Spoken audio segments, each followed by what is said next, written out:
Hey guys, what's going on? Adam here with Itty Farm Life. So have you ever wondered about tire slime? Does it work?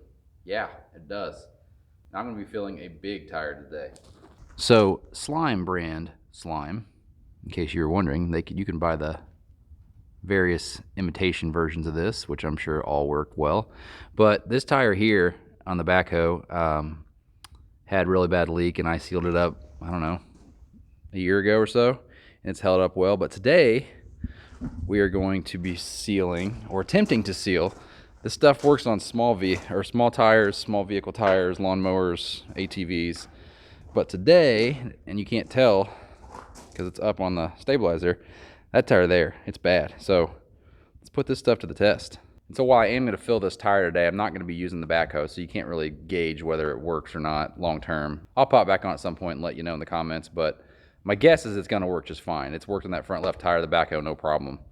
And actually that front left tire of the backhoe probably ends up at higher PSIs due to having the loader up there than these back tires ever will. So I'd imagine it takes more wear and tear and it works just fine. This process is pretty easy, and I'm going to be, I guess, using this as an extreme case that most of you probably won't be. So work on a backhoe, I'd imagine working on about anything you put it on, right? And you guys can read, but the instructions are quite simple. You put the valve stem at the upper half of the wheel, take the core out, deflate it. If there's some puncture, pull it, pump it back in, close it up, air it up. It should be good to go. So they give you a little tool to help remove the core. I lost it. It's plastic. Don't know where it is, but I happen to have another one myself. So you literally put this into the valve stem, and this tire, guys, is up off the ground. But you put it in, turn it counterclockwise to remove it. Some air coming out. I don't know how much air is actually even going to come out of this thing. It's pretty low.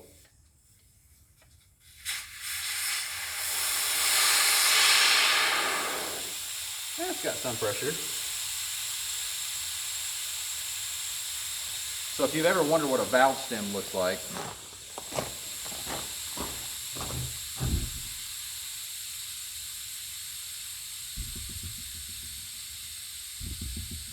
there it is. Tiny little guy. Aren't my hands nice and clean? Tiny little guy. Just comes out of the valve like so. Alright. Then you take your valve stem, you set it on a lawnmower seat so you don't lose it. That's what I always do. And not just any lawnmower, a Cub Cadet from, I don't know, 72 maybe. We'll let the air bleed for a minute. I kept saying valve stem, I meant valve core. That's the stem. Anyway, the air I think is pretty well out of here. They have a few recommended pumps for vehicle size, 8 pumps for it's like a dirt bike tire or a lawnmower tire. The largest they have on here is 24 pumps for an ATV. So we're gonna go hog wild on this one. Assuming this thing doesn't clog. These things are prone to clog up as you pump.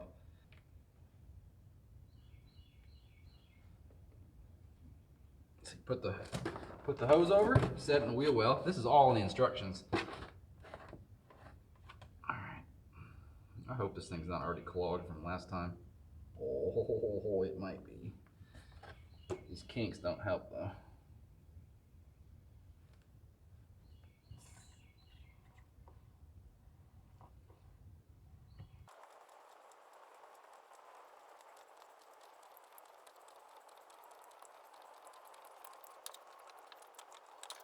I kind of stopped counting. I got to 30 or so, and then just said, we're gonna keep going. This is a little bit bigger than an ATV tire. It's a little. But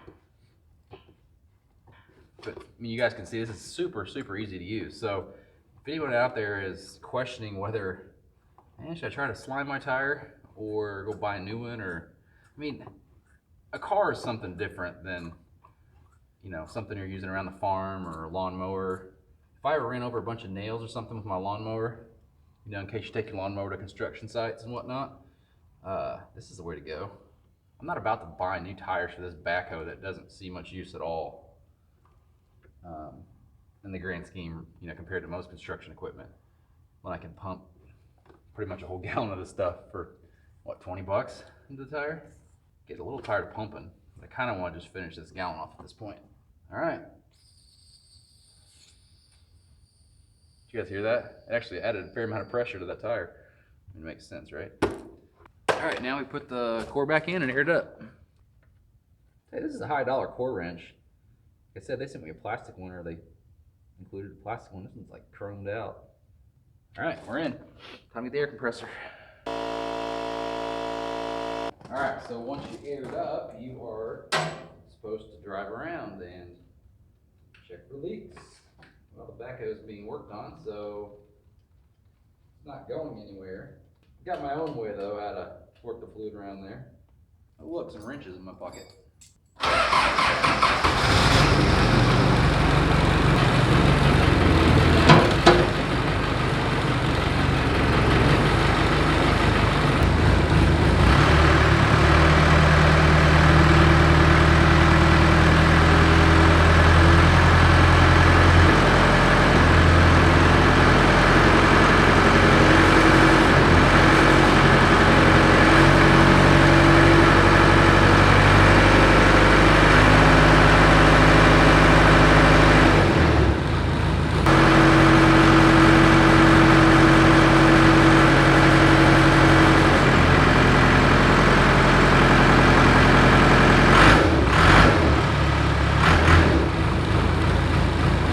Alright guys, so there you have it. Tire slime. Takes like 15 minutes to do at best, and that's when you're filling a tire this size. So if you have any doubts about whether it'll work for you or not, I'm guessing it probably will. I'll pop back on in the comments at some point and let you guys know whether this did in fact fix this leaking tire or not. Front left tire had been filled about a year ago or so, and it's performed really well. So go grab you guys a gallon of this stuff and pump it in some tires. Save yourself some headaches and some money. Hope you guys found that review helpful, or tutorial, whatever you want to call it. Like I said, it's worked for us. I plan to keep using it, so I'm pretty confident it'll probably work for your application as well. If you happen to just find our channel by way of this review, if you would, hit that subscribe button. We have all kinds of things going on around the farm. This is just a random project that was going on, so I thought I would share with the groups. And this here is the Cub I was talking about. It's a nice machine, isn't it? See you guys next time.